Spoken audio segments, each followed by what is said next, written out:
este suplemento va a salir en 6 periódicos europeos. Se va a llamar Europa. El nombre pues, es muy original, ¿verdad? Pero a ver, se va a llamar Europa. Y el objetivo que plantea la coordinación de esta entrega es pedir opiniones a protagonistas globales sobre cómo están viendo Europa, cómo están viendo lo que está aconteciendo en el continente europeo. Entre quienes me dicen que ya están entrevistados está el alcalde de Nueva York, Michael Bloomberg, está el presidente de Francia, François Hollande, el ministro de Finanzas de Brasil, y bueno, van a buscar especialistas en China y la India, y el ingeniero Enrique Grau se va a enviar un texto también sobre su visión de esto. Entonces para nosotros es muy importante y le agradezco por principio de cuentas, por supuesto, la entrevista para este proyecto. Tengo una batería de preguntas y una que sometió uno de los periódicos es polaco y tiene una pregunta muy específica, pero sobre todo es un tema europeo en estricto sentido. Pues no sale de un concepto general primero o es muy específico todo. Yo adelante. Creo que es más bien general y cosas de sus decisiones a partir de la situación en Europa. Recientemente leí una entrevista que usted dio, ingeniero, y ahí dice, lo estoy citando, tú lees los números y los números te dicen lo que está pasando. ¿Qué le dicen al ingeniero Carlos Slim los números de Europa hoy? ¿Qué está pasando ahí, ingeniero? Bueno, yo creo que es una combinación de números y a veces son conceptos, a veces tiene que ver hasta inclusive la historia y la evolución de las cosas. Entonces yo pienso estoy convencido que normalmente en las sociedades, en todo el mundo, desde hace 10.000 años, la tecnología ha ido provocando los avances de la sociedad, ¿no? Los avances civilizatorios, la rueda, el alfabeto, la escritura, etcétera, la navegación, los molinos, todo. La edad de bronce, la edad de hierro. Entonces ese avance normalmente ha sido paulatino, continuo, pero de repente hay grandes cambios tecnológicos, como revoluciones tecnológicas, que provocan grandes cambios civilizatorios. Pasó, sobre todo en su segunda etapa, a principios del siglo XX, con la sociedad industrial, y ahora con la sociedad tecnológica, también, en aquel caso fue tecnología, ahora también avanzada, acelerada, después de pasar por una época de postindustrial, vamos a llamarle, y estamos viviendo esta nueva civilización, aquí hablo de conceptos, en que los paradigmas son muy diferentes a los paradigmas de las sociedades agrícolas. En la sociedad agrícola el poder monolítico, había la esclavitud, no había derechos humanos, y estas son 180 grados al revés. Estas nuevas civilizaciones de democracia, libertad, pluralidad, diversidad, cuidado del medio ambiente, derechos humanos, competencia, productividad, globalización, etc. Y este gran cambio tecnológico tiene muchas consecuencias. Y a mí me parece que en Europa, después de la Segunda Guerra, ha habido un gran desarrollo de Europa, un gran crecimiento económico, crecimiento de la población también, pero sobre todo un gran crecimiento de la incidencia fiscal de los gobiernos, en que hacen una recaudación sustancialmente alta del Producto Interno, y además de eso tienen déficits, entonces están tomando una gran parte del Producto Interno. Y bueno, y las razones principales son que después de la guerra, de la Gran Guerra, la Segunda, los gobiernos y el Estado se establecieron un estado de bienestar cada vez mayor, que se volvió ya insostenible.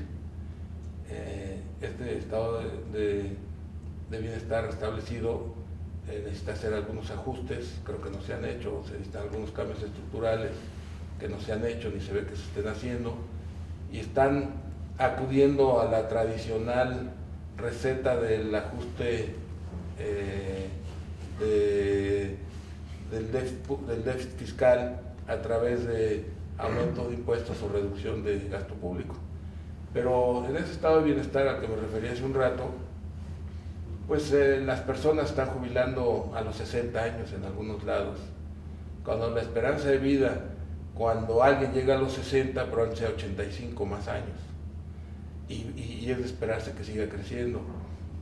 Programas de salud universal, que son muy importantes, pero poco eficientes y muchas veces abiertos a los turistas. Entonces empieza a haber ahí un seguro de salud que no obedece a causas normales, sino que se aprovecha de esas condiciones para hacer uso de los servicios médicos o operaciones o prótesis gratuitamente, yendo a visitar al país que lo ofrece. Entonces hay una serie de políticas en este sentido muy importantes y fuertes. Y lo que más grave está pasando, y ahí sí los números hablan de una manera implacable, es la gran cantidad de desempleados, especialmente jóvenes. Yo siento que eso, desde el punto de vista social, económico y en general en todos los puntos de vista, es muy preocupante en el caso de Europa y algunos países en particular, y no se ve que se esté pensando en la solución de ello. Ya no es importante si el PIB crece 1 o 2 o menos 2. De todas maneras, los niveles de ingreso per cápita siguen siendo altos, no habrá una regresión a niveles de subdesarrollo, pero lo grave es que ya los niveles son muy altos de desempleo y que algunas políticas recesivas que están siguiendo para hacer los ajustes agudizan más el problema. Déjeme regresar al punto que mencionaba del estado de bienestar, de ese modelo de estado de bienestar. ¿Qué se imagina que debería ser como la principal diferencia entre eso que conocimos, o hasta el día de hoy conocemos, y lo que podríamos ver en los próximos años cuando se modifique el estado de bienestar? ¿Qué cambios estructurales? ¿El seguro de desempleo va a ser mucho más limitado? No, yo creo que primero la edad de retiro debe ser mayor, porque en el pasado eran sociedades de mucho trabajo físico. La sociedad industrial había que estar en la máquina, había que trabajar físicamente y había un gran desgaste. Y una consecuencia. Sí, ahora son sociedades de servicios, en donde lo importante no es la fuerza física ni el trabajo físico, sino la experiencia y el conocimiento. Es una sociedad del conocimiento. Entonces es una tristeza que a la mejor edad del ser humano deje de estar ocupado cuando está en su mejor momento a los 60 años. Usted ya estaría retirado. Yo desde hace mucho. Bajo ese modelo. Sí, entonces eso es absurdo. Alrededor de esta sociedad del conocimiento, la gente con más experiencia y conocimiento se desaprovecha porque se queda sin trabajo. Yo creo que debe haber una jubilación mucho más tardía, yo diría 70 años, por dar una cifra, pensando en que las personas van a vivir 85 y más años. Cuando ya una persona llegue a los 65 o 70, su esperanza de vida es mayor. La esperanza de vida hoy puede ser 75 o 77 cuando nace. Pues ya el que libró los primeros 70 años de vida se va para adelante. Sí, lo razonable es que cuando ya llegó uno a esas edades, la esperanza de vida sea mayor.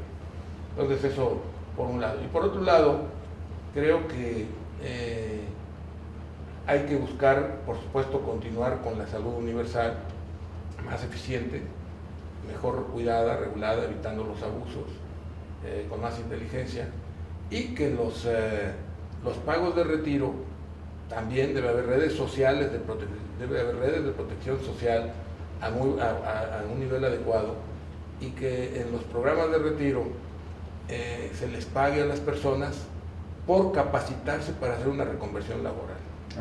Es decir, yo no tengo empleo, entonces en lugar de que me den 1,000 euros, sí, que me den mis 1,000 euros, pues yo tengo que ir de tal hora a tal hora a capacitarme en X número de actividades en las que va a haber demanda laboral, no en las que ya no hay demanda laboral. En lo que el mercado ya definió como las nuevas necesidades. Yo creo que es muy importante que los gobiernos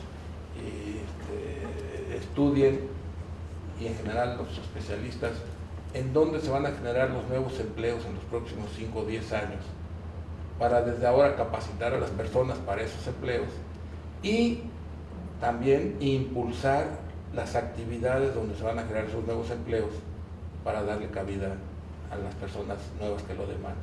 Pero además, yo creo que también cabe hacer programas de empleo, sobre todo en el caso de Europa, lo decía el otro día, hace 2 o 3 meses, no sé cuántas semanas, que también puede haber fórmulas de trabajo de 3 o 4 días. En lugar de 8 horas, 5 días, que se trabajaran 3 días, 12 horas. Leí algo que había dicho usted al respecto, que esos otros 3 días podrían estar en casa, gastan menos. Serían 3 o 4 días, no al revés. Gastan menos, no salen. No gastan, al revés, no gastan en transportación. No pierden horas de transportación. Y esas horas, esos 3 o 4 días, le permiten leer, entretenimiento, por supuesto, convivencia familiar, cultura, educación, viajes, etcétera, ¿no? Es un cambio cultural, ingeniero. Pues yo diría que estamos viendo un cambio civilizatorio total y con nuevos paradigmas, y lo que tenemos que hacer es hacer los cambios estructurales que requiere. Hay que hacer los cambios. No es posible pensar en que haya un 50% de jóvenes sin empleo, o 30 también, o 25. No es posible pensar que el sistema de bienestar siga creciendo, reduciendo los años a los cuales se jubila la gente. Los planes de paro o de seguro al desempleo deben estar ligados a una reconversión laboral para la persona que está desempleada hoy, que se dedicaba a cierta actividad, se le prepare a otras actividades, porque si no nunca va a encontrar empleo en lo que sabe hacer. Tiene que aprender para hacer una capacidad multiempleo, que tenga capacidad para diversas habilidades de empleo. Entre más preparación tiene una persona, más posibilidades tiene de ser una oferta mejor para un mejor empleo y más facilidad de empleo. ¿Hay líderes con los que usted ha conversado esto, ha escuchado esto? ¿Alguien está de líderes europeos en esta lógica que usted está planteando? No sé, pero lo que sí es claro que hace 4 décadas, o sea, hace ya muchos años, Alvin Toffler hablaba de las crisis que se provocan en los cambios civilizatorios, ¿no? Y yo creo que lo que está pasando en Europa es claramente y lo que está pasando en el mundo en general es una crisis en este sentido del cambio civilizatorio. Al aumentar la productividad, al ser más eficientes, al globalizarse, que es otro de los paradigmas, al dejar de ser competitivos para la producción de ciertos bienes, etcétera, entonces empiezan a provocarse este tipo de problemas que se tienen que hacer cambios de fondo para resolverlos. Y yo creo también que, hablando de números, los números ya no dan para sostener estos programas. Si se hacen los números de cuánto cuesta el valor actual de la jubilación de la población económicamente activa con empleo y sin empleo, pues es insostenible. Entonces lo que hay que hacer es hacer esos ajustes y, claro, ofrecer algo a cambio, ¿no? Las gentes trabajan más años y trabajan menos horas durante probablemente los últimos 15 años o 10 años o 20 años. No nada más puro trabajo extra. Sí, ¿no? Está ligado a trabajar más años y probablemente menos días, como decíamos, menos horas, y eso permite además una vida más plena para las personas, ¿no? Porque además también dentro de esto que hablábamos del seguro del desempleo, al final lo que combate la pobreza y el bienestar más que nada es el empleo satisfactorio. Además que dignifica a la persona, ¿no? No solamente es una necesidad, una responsabilidad social, sino es una necesidad emocional el empleo. Y de ahí las consecuencias de cuando no existe el empleo. Claro, cuando no existe depresión colectiva. Claro, y falta de esperanza, desesperanza. Y antes la esperanza era acabar una carrera y tener un futuro profesional, etcétera, pero si no se ofrecen alternativas de empleo, pues es un problema social, político y económico grave. En medio de todo este panorama, usted toma decisiones, usted sigue, es decir, usted y todos los empresarios y todos los inversionistas y los líderes económicos y políticos. Bueno, es sabido y es algo muy comentado que usted ve en las crisis oportunidades. Alguien habla mucho de que usted compró en Argentina después del Corralito para precisamente invertir y luego poder tener ahí una posibilidad de una presencia. ¿Dónde están en este momento las oportunidades en Europa? ¿En qué sectores o en qué países? Bueno, yo creo que primero es muy importante que se resuelvan estos problemas estructurales. Segundo, yo veo difícil que los países, en general, una vez que han alcanzado el desarrollo, regresen al subdesarrollo. No hay, históricamente, salvo en muy largo plazo, muestras sustanciales de ellos. Sí hay muestras de que otros avanzan más que ellos, adelantan, etc. Entonces yo creo que Europa habrá que pasar unos tiempos difíciles, pero habrá que llegar a encontrar las soluciones y continuar su desarrollo. Por otro lado, no cabe duda de que, como señalaba antes, hay actividades que van a tener más generadoras de empleo, pero van a ser generadoras de empleo porque son actividades que van a ser mucho más intensas y amplias en su funcionamiento. Y una de ellas pues, es sin duda la tecnología de la información. Entonces todo esto que hablaba yo de las nuevas actividades, la tecnología de la información es una de ellas. Entonces son campos atractivos con futuro. Por supuesto, la salud va a ser muy importante como inversión, la educación, la actividad cultural, el entretenimiento, el turismo, en el momento que se corrijan las cosas. Ahora va a pasar una etapa difícil, muchas de estas cosas. Pues todas estas actividades van a ser generadoras de empleo, ¿no? Cuidado de la gente mayor, muchas actividades que van en esa dirección. Yo creo que serían interesantes inversiones para las personas en Europa y en el mundo. En cualquier lugar, todas esas actividades van a ser cada vez más demandantes, con más inversión, con más actividad económica, más empleo y más demanda de los servicios de los que digo. Ahora, es una sociedad, que eso debe ser muy claro, es de servicios. La europea estamos hablando. No, toda, el mundo, de toda la nueva el cambio de la civilización hace que la tecnología haga tan fácil producir bienes que ya pocas gentes se dediquen a los bienes.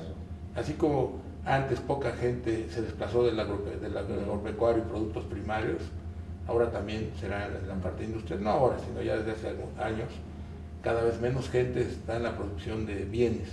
Entonces la mayoría de las personas nos vamos a dedicar a los servicios. Eso es muy interesante porque es un trabajo diferente, más creativo, en donde se requiere más preparación, experiencia, capacidad de innovación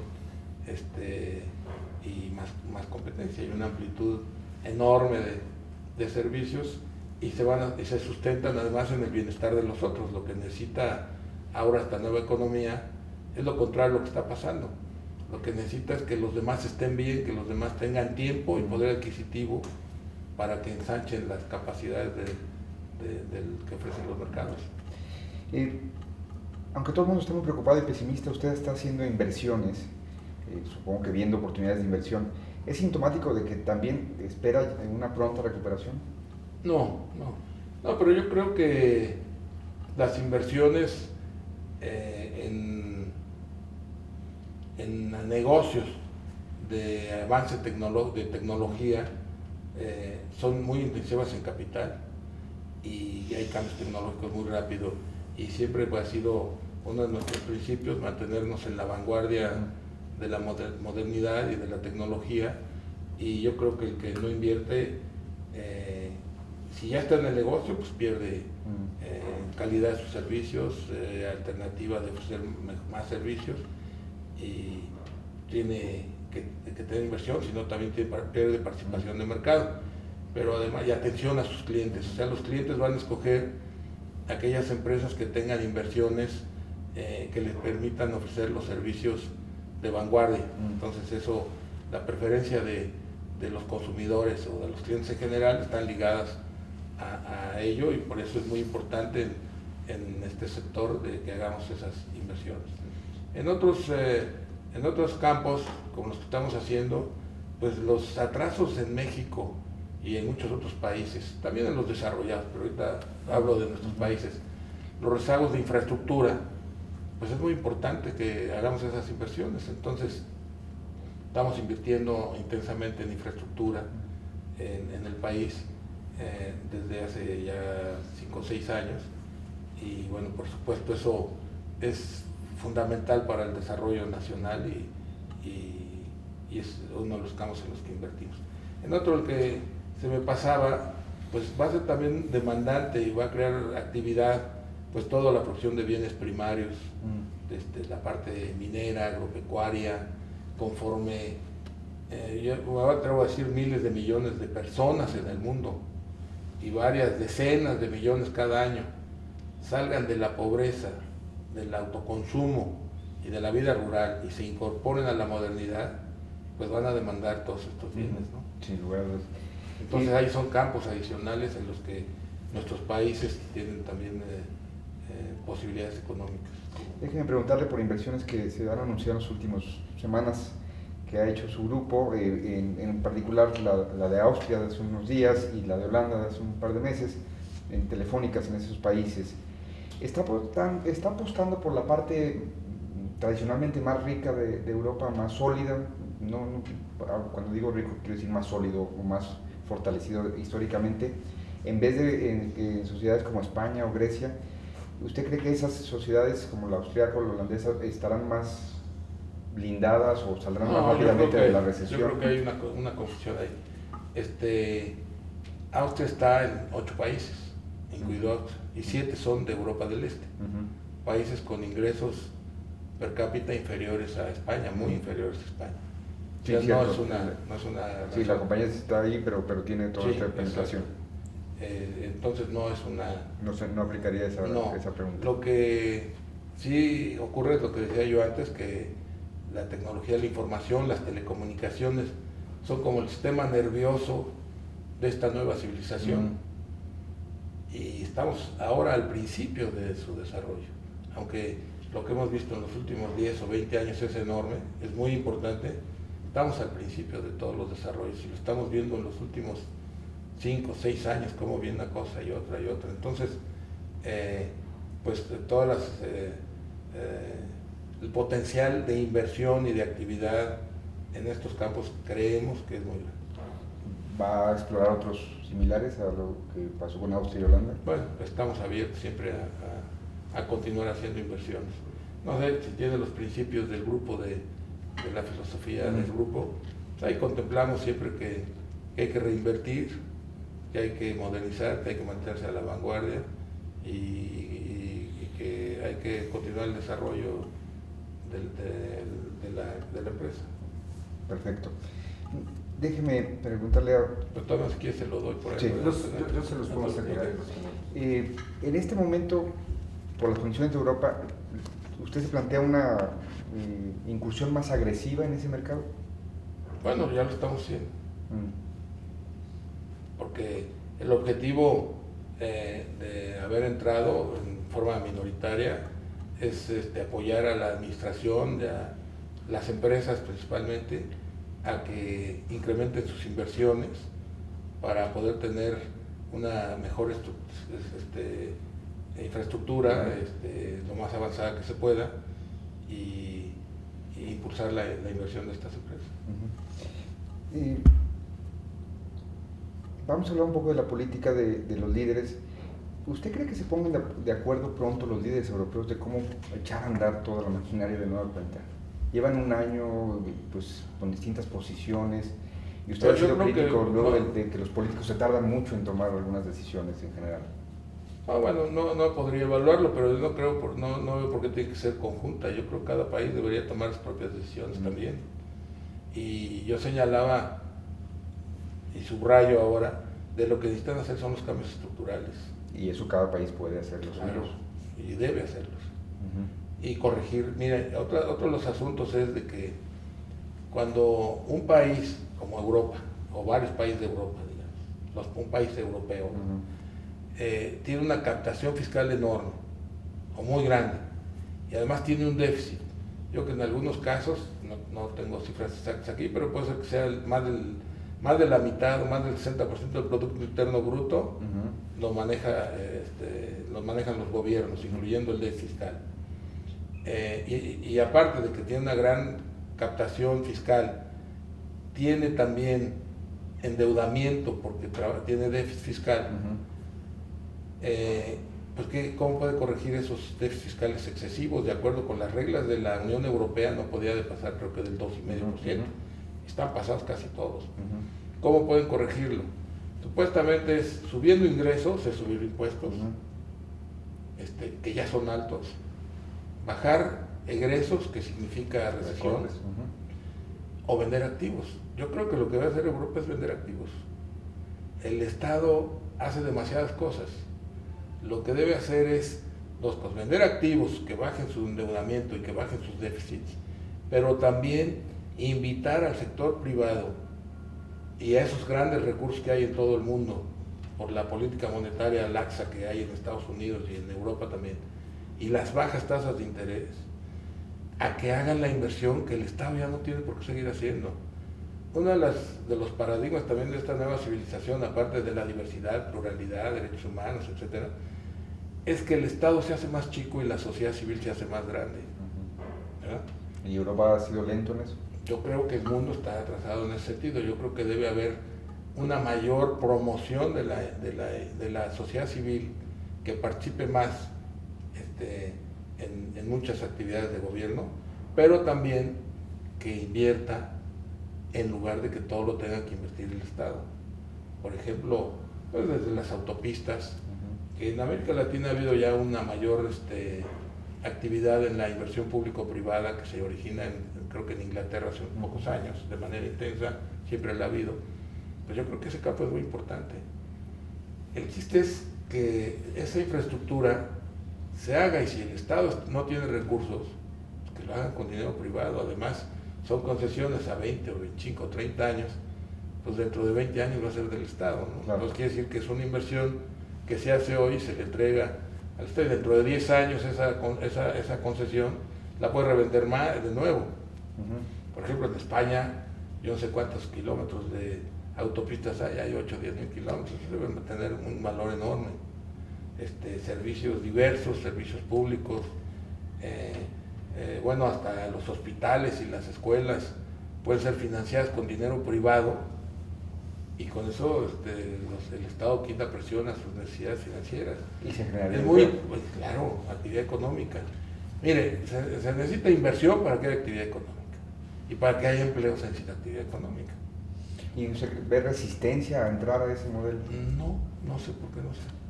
Yo creo que es inercia, quizás. Inercia. Porque estamos viendo que además la medicina que se está planteando es la tradicional, es la que se nos aplica a nosotros desde hace muchos años, a los países en desarrollo. Antes yo decía que las crisis en los países subdesarrollados los pagaban los consumidores, y en los desarrollados los ahorradores. Entonces era acudir en los países desarrollados simplemente a bajar la tasa de interés, y se componía todo. Pues son tantos los excesos que ha habido, que básicamente es un problema de excesos, que hay que sacrificarse ahora el ahorrador con tasas negativas y el consumidor con políticas recesivas. Pero están atrapados ahí. No, ¿por qué atrapados? Porque no hay un líder que diga, bueno, vamos a hacer esto. Pero ¿para qué quieren un líder que haga eso? Que digas, pues que cada país lo haga. Entonces ahí también habría una dinámica donde pues quizá todos se están volteando a que alguien dé el primer paso. No, ahorita lo que está planteando, hay una situación de crítica, de un poco de emergencia. Yo creo que lo que hay que hacer es lo otro con urgencia. Pero si mañana un país, en lugar de jubilar a los 60, creo que ya subió a 67 años, ¿no? Jugamos 67, 70. Corrijan los excesos en los gastos de salud, no que lo quiten, sino que lo corrijan, y empieza a vender algunos activos y algunos otros proyectos que no puede realizar por la falta de recursos. Hace una asociación pública-privada, va a echar a andar todo. Claro. Pero ahorita están preocupados porque el Banco Europeo apoya a la banca que está en problemas, y que la banca tiene créditos malos o hipotecarios o de otro tipo. Entonces está con problemas, además porque les cambiaron la base de Basilea 3, creo que es, ¿no? Etcétera, etcétera. Entonces están preocupados por la emergencia o la urgencia de que el Banco Central Europeo apoye, porque ya la tasa de financiamiento se ha subido mucho por la prima de crédito diferencial de cada país de riesgo, etcétera. Entonces están ante esa situación y esa presión. Lo que deberían hacer es corregirla vendiendo activos y buscando que la inversión sea privada. Ingeniero, déjeme preguntar. Incluyo a todos los países, Sí, sí, sí. incluyendo Estados Unidos, esos déficits de Estados Unidos, una locura también. Sí, hoy el tema es de Europa, pero luego también uno voltea a otro lado y también se empieza a preocupar. ¿Con cuál? Porque allá parece que hubiera una discusión nada más de hay que privilegiar las políticas de austeridad o hay que privilegiar en este momento estímulos fiscales. Pareciera que solamente hay como esas dos opciones. Usted nos está planteando algo distinto, es decir, vender activos, cambiar pero condiciones. Esos estímulos fiscales, yo no le entiendo eso, porque yo que eso sería echarle más leña al fuego. Sí, precisamente, bueno, hay otros que dicen que hay que hacer más, hay que gastar más. No, es decir, yo creo que lo que hay que hacer es crecer. Y sobre todo, más que crecer, es generar empleo. Puede haber crecimiento sin empleo y puede haber empleo sin crecimiento. Creo que debe ser prioritario buscar generar empleo. Uh-huh. Y en estos programas de pago de desempleo, como le llaman, el paro, uh-huh. Lo que van a hacer es que la gente que esté parada, que tenga la obligación, que se le pague por estar desempleada, pero que tenga la obligación de asistir a capacitarse y a prepararse para diversas posibilidades de empleo futuro, ¿no? Que existen en el mercado ahí. Sí, que hay demanda en esos empleos. Por ejemplo, en tecnología de la información, pues eso hay demanda en todos lados. La pequeña empresa va a acabar, o la mediana empresa va a acabar teniendo esos servicios los tiene. Uh-huh. Todo el mundo se va a estar metido en eso. Entonces, a preparar personas. Algunos cursos serán de 2 semanas, otros de 2 meses y otros de 2 años, depende del nivel al que va a especializarse. En atención a mayores, pues si cada vez hay gente mayor, pues que preparen más personas. Más en cuidado, exacto. ¿Cómo ve el futuro del euro? También hay una discusión ahí de si va a sobrevivir el euro a esta crisis o no. ¿Usted cómo lo ve? Pues yo creo que debe sobrevivir el euro. Deben buscar políticas fiscales que se cumplan. Desgraciadamente este déficit no lo pararon a tiempo porque iban excediendo y entraban a endeudamientos, los excesos. Uh-huh. Los excesos siempre hay que tener cuidado con ellos. Y yo creo que lo único que podría observar es que un tipo de cambio del euro muy alto ante un dólar que ha buscado devaluarse con todas las monedas para hacer algunas correcciones de tipo comercial y de cuenta corriente, queda de un nivel tan alto que le quita competitividad a Europa. Entonces, en muchos sentidos provoca que Europa se vuelva una especie de economía cerrada, en donde solamente los que están alrededor del euro puedan comerciar entre ellos, pero que les cueste trabajo exportar hacia otros lados o tener capacidad de competitividad. Así. Usted como empresario, como inversionista, ¿tiene un plan a mediano plazo en Europa? ¿Tiene un plan más allá de lo coyuntural para Europa? No, claro, nosotros no vamos a lo coyuntural. Lo que estamos invirtiendo es con un concepto de largo plazo. Uh-huh. Las inversiones que hemos hecho y nuestro planteamiento es de largo plazo. Nosotros no estamos invirtiendo porque vale 100 y para que suba a 120 o 200 uh-huh. y venderla. Nosotros lo que estamos planteando es una inversión para largo plazo, en el que por eso se vuelve muy importante inversión, CAPEX que le llaman allá, ¿no? Uh-huh. Inversiones de capital uh-huh. para tener empresas de vanguardia en sus mercados en los que están. ¿Se ha escuchado suficiente desde su punto de vista la voz de los empresarios en la discusión sobre las rutas para salir de la crisis en Europa? No estoy enterado. Yo lo estoy comentando como observador lejano. No sé, yo imagino que sí, sin duda debe haber reuniones con los problemas que se están presentando en algunos países, como España, está endeudada, está con déficit fiscal el gobierno, el Estado, está endeudada las familias y las empresas. Hay otros como Estados Unidos, donde es el Estado, pero las empresas están muy líquidas. Uh-huh. Las familias estaban endeudadas, se han desendeudado un poco. Entonces yo creo que en cada lugar es diferente. En Alemania no sabría también cómo está. Déjeme preguntarle, de lo que mencionaba, pues ese es un cambio de civilización, nos ha dicho creo que ha planteado muy bien esta lógica de lo que implica y la discusión que hay que dar. Pues la pregunta sería, ¿quién se atreve de los políticos a decir que hay que subir la edad de jubilación, que hay que quizá cambiar y reconvertirse? A los políticos les cuesta trabajo eso. Es que subieron 2 años, ¿no? En España, de 65 Sí, a 67. pero el presidente Hollande apenas llegó, bajó más bien el Pues son procesos de hacer más grave el problema. Exacto. Bueno, yo creo que hay que ofrecer algo a cambio también, ¿no? Por ejemplo, lo que decía antes de que si se puede ofrecer una jubilación a los 70 años, no sé qué edad, yo preferiría jubilarme a los 70 que a los 60 y trabajar a lo mejor 3 o 4 días a la semana. Sí. O sea, tener 4 días libres, o sea, que no tenga yo 100% mi tiempo libre cuando tengo 65 años. Y mucha capacidad. Sino tenerlo,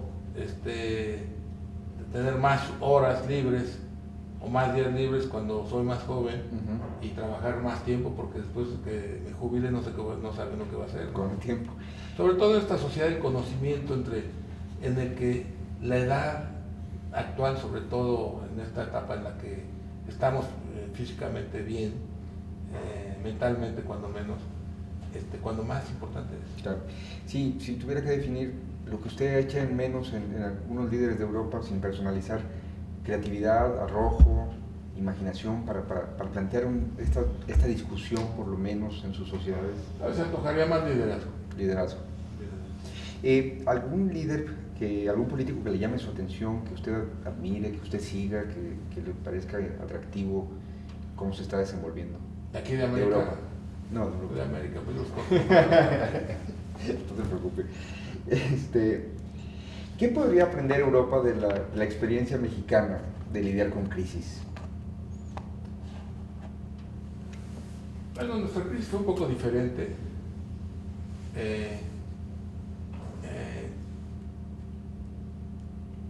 Hemos tenido varias en 76, 82, 87, 95. Ya para el ingeniero.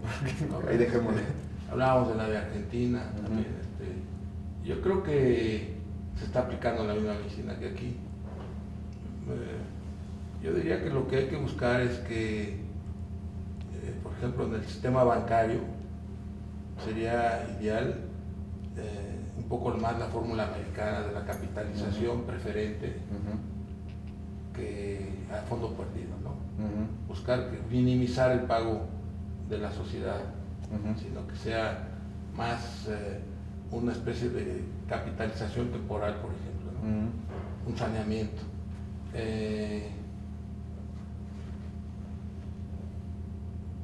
Pues lo que le decía, venderle a las personas, venderle a los privados. Sí. O por ejemplo buscar fondos privados para financiar diversos activos. Es que más por mixto. ejemplo, lo han hecho, Es que más mixto, buscar... Por ejemplo, lo hemos visto en España. Algunos bancos han vendido activos como leaseback o refinanciados. Está muy bien. Lo puede hacer el gobierno en operaciones público-privadas. O dicho en una forma simple, los gobiernos están muy endeudados. La deuda la tienen ¿quién? Privados. Bueno, pues buscar cambiar activos por deuda, reducir las deudas, eliminar los déficits fiscales, bajarlos y cambiarlo por activos. Quitarse cargas. Subir los impuestos. Es razonable que si hay carreteras de alta velocidad, pues que paguen una cuota. Es un impuesto, un costo progresivo. Se le cobra solamente a los que usan esas carreteras de alta, en la que tienen ahorros de consumo de combustible, de llantas, de todo tipo, ¿no? De tiempo, de todo. Entonces que tengan una cuota y que eso le dé un valor a esas carreteras y se vendan. Hay múltiples salidas. Sí, aeropuertos, el agua, por ejemplo. Los sistemas de agua son redes como las de luz, la de energía o como las de telecomunicaciones. Entonces hay que buscar que haya subsidios cruzados por ser un líquido vital que, aunque sea un servicio público, se subsidia a los de bajo consumo y a los de consumo excesivo, pues acabe siendo rentable y con eso se financie todas las redes de agua y de tratamiento de agua y de saneamiento y de reciclamiento, etcétera, ¿no? Son múltiples las cosas que se pueden hacer. ¿Cree que haya o tiene temor de algún impacto específico de la crisis europea en América Latina? Sí, bueno, por supuesto, pero yo no diría la crisis europea. Yo creo que no solamente es Europa.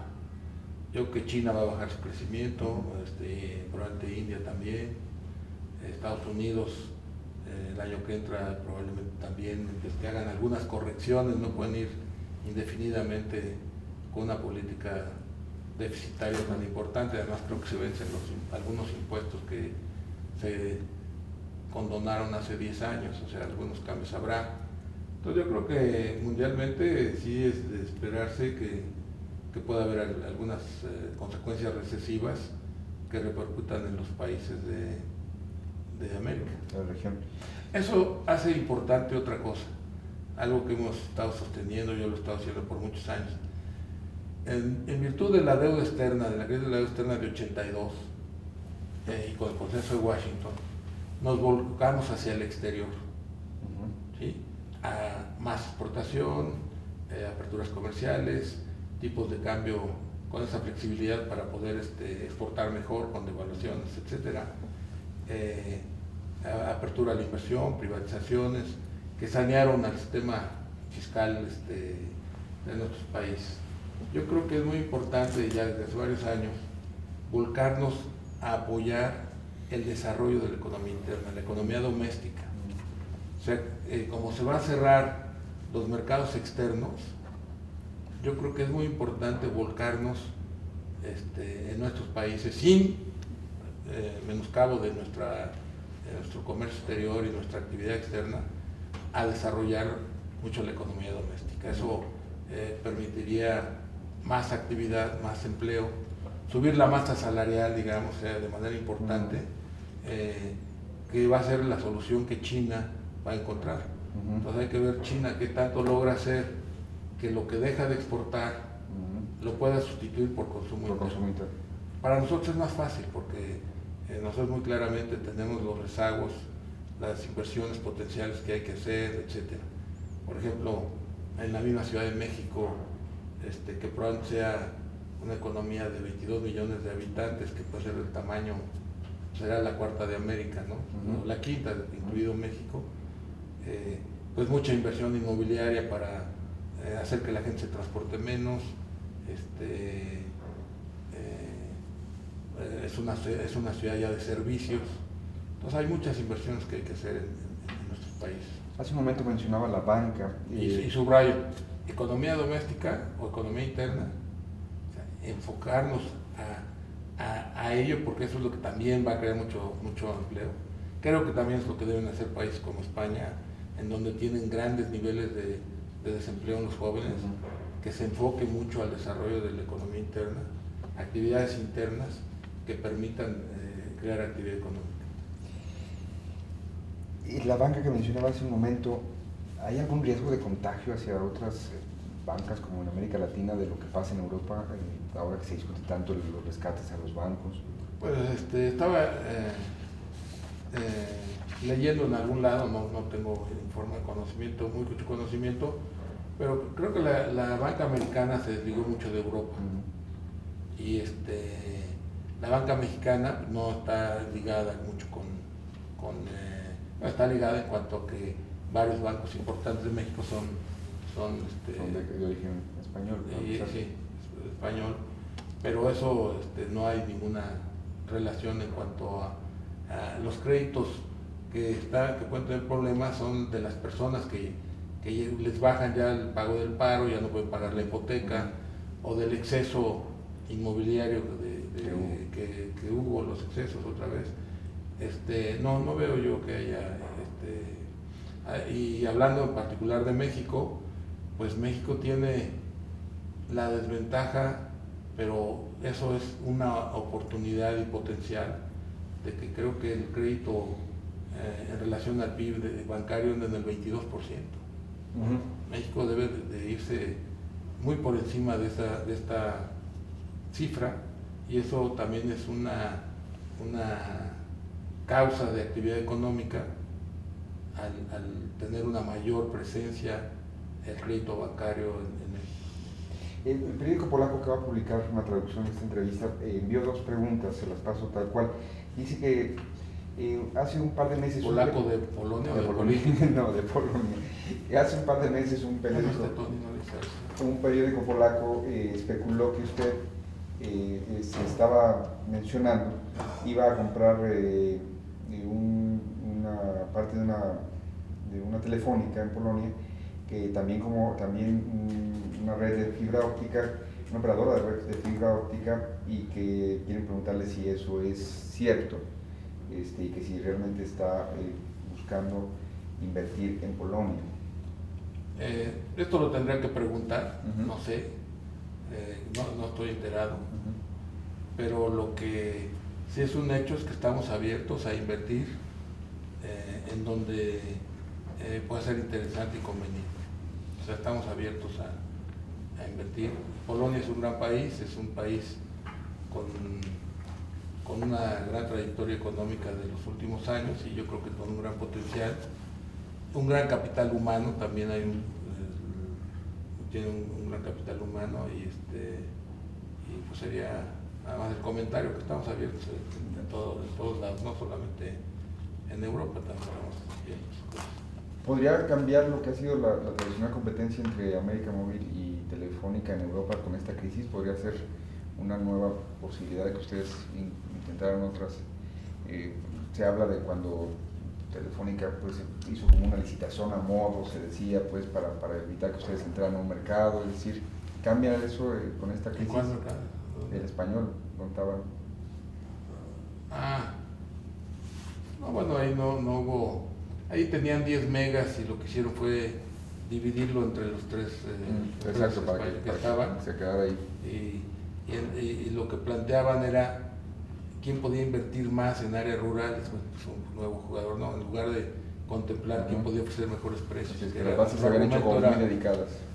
Nuestro argumento era ofrecer al que ofreciera mejores precios, ¿no? Para beneficio del consumidor más que otro factor.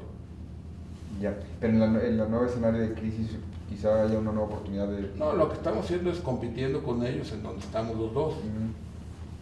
Hay países de América Latina donde no estamos nosotros, como Venezuela, otros donde no están ellos, pero donde estamos, pues está ahí en algunos estamos probablemente nada más ellos y nosotros, no estamos 4 competidores, y en otros estamos 3 competidores. Y en Europa, pues donde estén ellos y estemos nosotros, bueno, pues competiremos y habrá competencia. La otra pregunta que mandaron los colegas polacos es que hace 12 años, en una entrevista con The Business Week, usted dijo que el Internet era el corazón de la nueva civilización, algo de lo que nos ha mencionado también. El sistema nervioso. Aquí le pusieron The Heart. Entonces, que si ha revisado este concepto... ¿De la nueva civilización? De la nueva, sí, The Heart of a New Civilization. Y que si ha revisado este concepto desde entonces, y que si así es, que por qué tiene tan pocos activos en industrias del Internet en su portafolio, y en que cambio... son pocos activos. No sé, literalmente. Y que por ejemplo contrasta para ellos que sí tenga por ejemplo algo de activos del New York Times, que está vista como un viejo, una industria del viejo modelo. A ver, bien. Primero, pues sí, estamos muy comprometidos con el Internet de banda ancha, con la famosa banda ancha. Entonces, nuestra primera logro, que nos vanagloriamos de ese logro, es haber conseguido que América Latina tenga 100% de participación, de penetración en telefonía móvil, pero básicamente es voz. Pero sin duda también la voz es muy importante, no solamente para comunicarse las personas, sino también para sus negocios o para sus actividades profesionales. Aumenta mucho la productividad y la eficiencia de todas las personas, los doctores, los inversionistas, los periodistas, el poderse comunicar de cualquier lugar en cualquier momento, ¿no? Entonces ese es lo primero. Y lo segundo pues es la banda ancha. desgraciadamente tenemos que aceptar que nuestro ingreso per cápita en América Latina pues es probablemente menos de una cuarta parte, ¿no? Será 20% de lo que es en Europa, ¿no? Entonces, con un ingreso per cápita tan bajo y con muchas gentes todavía marginadas, todavía en la pobreza, aunque en telefonía lo hemos logrado a base de subsidiar los aparatos y gracias a que estos han bajado mucho de precio, ya que tenemos tarjetas de €1,50 aproximadamente, es decir que con €1,50 pueden comprar la tarjeta o simplemente recibiendo llamadas sigue viva el servicio. Ahora nuestra intención es la banda ancha. Y la banda ancha en dos sentidos, en los teléfonos fijos, internet de banda ancha en los teléfonos fijos, y eso ya está, pero también la penetración de telefonía fija es muy reducida, como en todos los países en desarrollo o en vías de desarrollo. Y ahora lo que promovemos mucho es que se puede acelerar los smartphones y la conectividad de las escuelas. Creemos que eso es una de las cosas más importantes, que es las cosas que también estamos trabajando de manera importante, ¿no? Hemos creado el concepto también de biblioteca digital para que, aulas digitales, porque son lugares en las escuelas o en las oficinas comerciales de Telmex y en otros lados, en donde las personas pueden ir a navegar gratuitamente como si fueran una biblioteca a leer, y en lugar de prestarles un libro les prestamos laptops. Claro. Entonces eso es lo que le llamamos biblioteca digital, y eso estamos en un proyecto de expansión importante. Entonces sin duda estamos haciendo eso de manera intensa. Y lo del New York Times, primero, es una inversión muy reducida, y segundo, los periódicos. ¿Qué quiere decir newspaper? ¿O qué quiere decir qué es un periódico?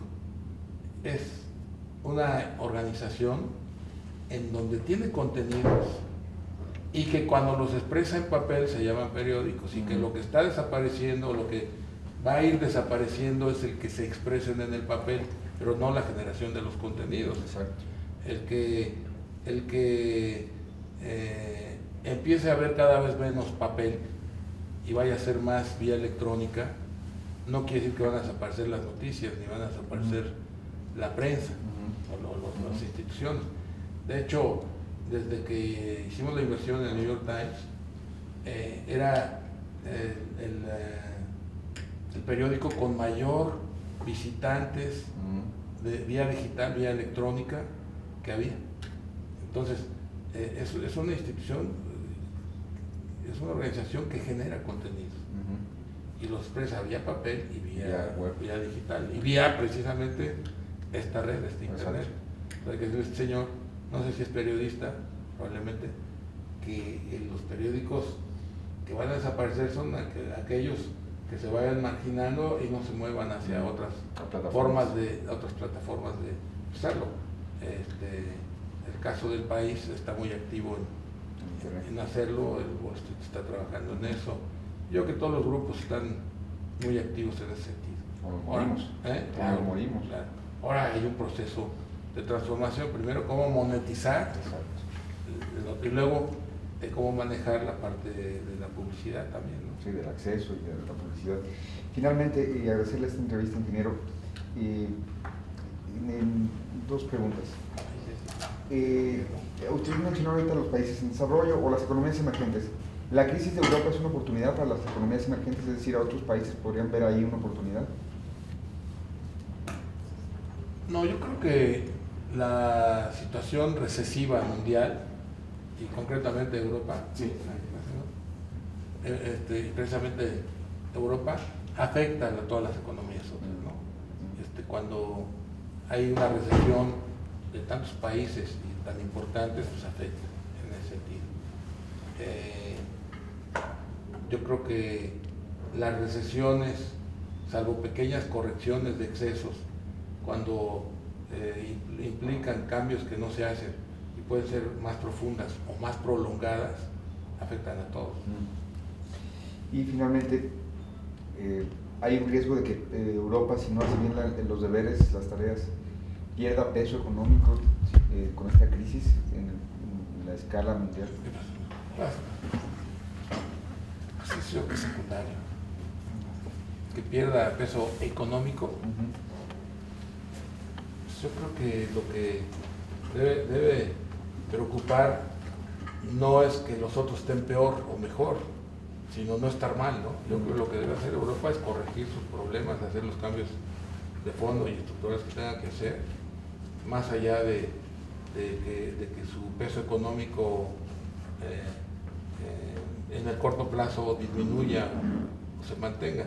Yo creo que haciendo las correcciones Europa sigue siendo un país con un gran potencial de desarrollo y que puede estar a la vanguardia en muchos sentidos, sobre todo cuando se hacen las correcciones y anticipa muchas de las cosas que habrá que hacer, como lo que hablábamos de la edad de jubilación combinada con los días de trabajo y que eso dé capacidad de que trabajen otras personas. Porque ahorita lo importante es que las máquinas trabajen 24 horas y que las personas sean las que trabajen menos. Muchas gracias por esta entrevista. No, muy buenas noches.